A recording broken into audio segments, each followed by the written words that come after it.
This week on FoolCraft 2. Okay, not sure. Oh, is it building another village? It's building another village! Welcome to the FoolCraft 2 Recap. I'm your host, PixelRiffs. Our writer is LoyXP. It's nearly New Year, and we chose to dedicate this time to making this video. Wow, we're such nerds.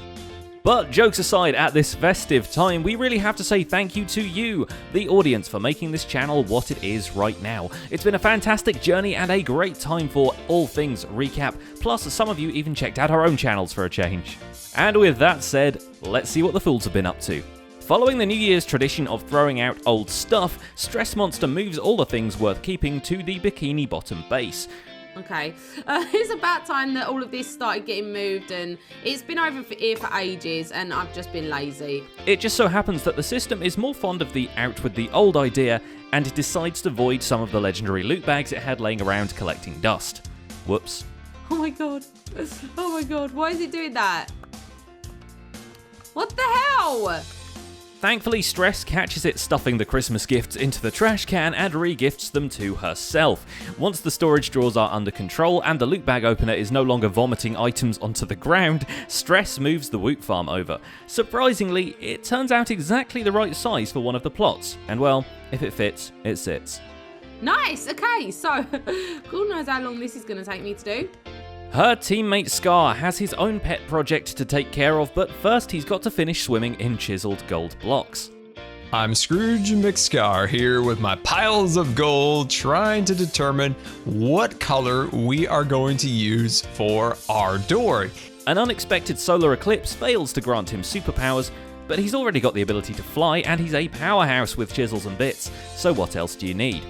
This week, the lighthouse got a serious Art Deco upgrade, courtesy of every builder's favourite time sink, as Scar goes through it tier by tier to carve and chip and chisel and bit and trim the whole thing in gold. By the time the front door goes on, it looks fit for a king, but there are no gods or kings, only man.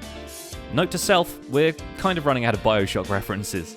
For this, yeah, it has those dark lines, but I think it would look really cool. But for now, we've got the door. I think it's looking okay. Despite promising not to, Azuma Void finally introduces himself to the wondrous world of Woot farming after his previous slow Nether Star factory stops working altogether.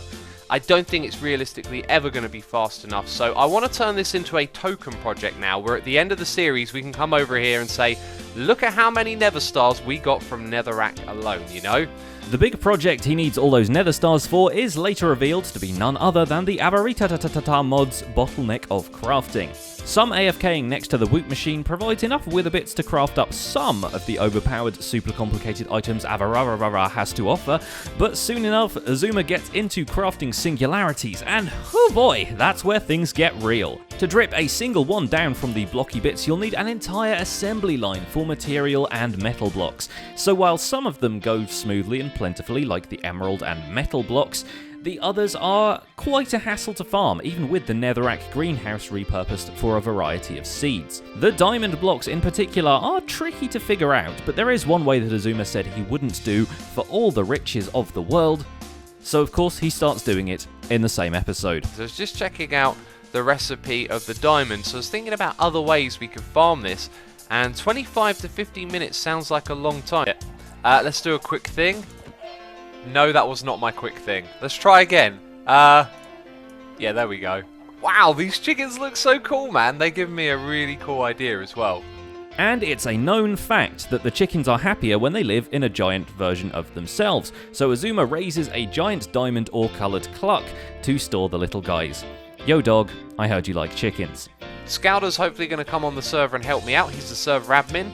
Because I don't know what's going on here, and you're witness to this, people, okay? When we put it this height and we put it on preview mode, we get 2 chickens. Why are we getting 2 chickens? There's only one inside the chamber. To go back on one more promise for the week, X changes the construction of his slime farm from 4 pillars in the form of a cross to a singular center pillar with an orb on top of it, like an oversized scepter sticking out of the ground. Maybe the giant chicken is a magician or something. And finally, there's Iskall, who reached the point of playing with chisels and bits where you say, screw this, time to go blow some stuff up instead.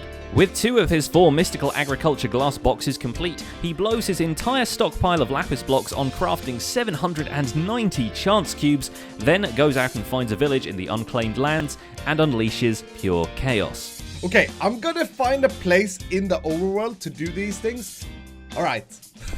This is gonna be mayhem. The inhabitants of the village probably aren't too keen on half their property being covered with giant stacks of ore blocks, netherrack, and bizarre mobs, but that's okay because one of the giant chance cubes just makes another village. Which, of course, Iskall sees as a fresh opportunity to destroy that one as well, but things start to get really weird when he realizes chance cubes can be vein mined. We destroyed the first one. And the game was like, you know what, I'm gonna build a new village. Here we go. Okay. Okay. Okay, we're back. Yeah, we're back. So much things happened. It started raining. Oh, look at this. Yeah, this must be a random thing created by my build team. You see why we do this now? Oh, wow, this is just a mess.